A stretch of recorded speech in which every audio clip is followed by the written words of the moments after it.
കടലിനടിയിലെ wine നിലവറകളെക്കുറിച്ച് കേട്ടിട്ടുണ്ടോ? Wine വ്യവസായത്തിൽ പുത്തൻ സാധ്യതകൾ തേടുന്ന ചിലിയുടെ അണ്ടർ വാട്ടർ ഏജിംഗ് പ്രോഗ്രാം എന്ന പദ്ധതിയുടെ ഭാഗമായി വെള്ളത്തിനടിയിൽ വൈനുകൾ പാകപ്പെടുത്തുന്ന രീതിയാണിത്. സാധാരണ ഭൂഗർഭ അറകളിൽ സൂക്ഷിക്കുന്ന വൈനുകളെക്കാൾ ഗുണമേന്മയും രുചിയും ഇവയ്ക്കുണ്ടാകുമെന്നാണ് കണക്കാക്കപ്പെടുന്നത്. വടക്കൻ ചിലിയിലെ ലോക്കോസ് ദ്വീപുകളിലാണ് ഈ സീബഡ് വൈൻ സെല്ലാർ ഒരുക്കിയിരിക്കുന്നത്. തീരത്തോട് ചേർന്ന് 10 മുതൽ 20 അടി താഴ്ചയിൽ സ്ഥാപിച്ച ഇരുമ്പ് കൂടുകൾക്കുള്ളിലേക്ക് മുങ്ങൽ വിദഗ്ധരുടെ സഹായത്തോടെ വൈൻ കുപ്പികൾ എത്തിക്കുന്നു. തുടർന്ന് 8 മുതൽ 10 മാസം വരെയുള്ള കാത്തിരിപ്പാണ്.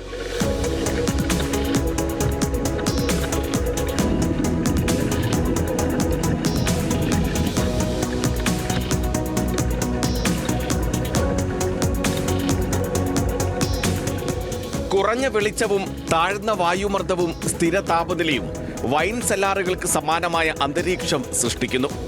ഓക്സീകരണം കുറയുന്നതിനാൽ കൂടുതൽ ആന്തോസിയാനിനുകൾ രൂപപ്പെടുന്നത് വൈനിന് കൂടുതൽ ചുവപ്പ് നിറം നൽകും.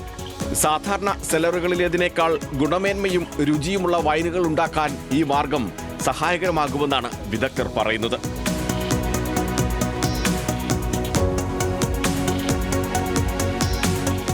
ഓരോ വൈനിനും അനുസരിച്ച് സൂക്ഷിക്കേണ്ട കാലയളവ് വ്യത്യാസപ്പെടാം.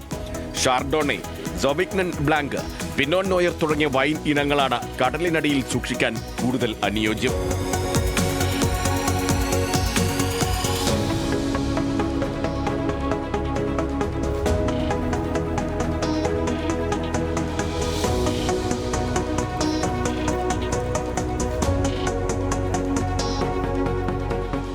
വെള്ളത്തിൽ വൈനുകൾ സംരക്ഷിക്കുന്ന രീതിക്ക് പതിറ്റാണ്ടുകളുടെ പഴക്കമുണ്ടെങ്കിലും 4000-ഓളം കിലോമീറ്റർ പരന്നുകിടക്കുന്ന തീരപ്രദേശമുള്ള ചിലിയെ സംബന്ധിച്ച് അണ്ടർ വാട്ടർ ഏജിംഗ് പ്രോഗ്രാം നൂതന സാധ്യതകളിലേക്കുള്ള വാതിലാണ്.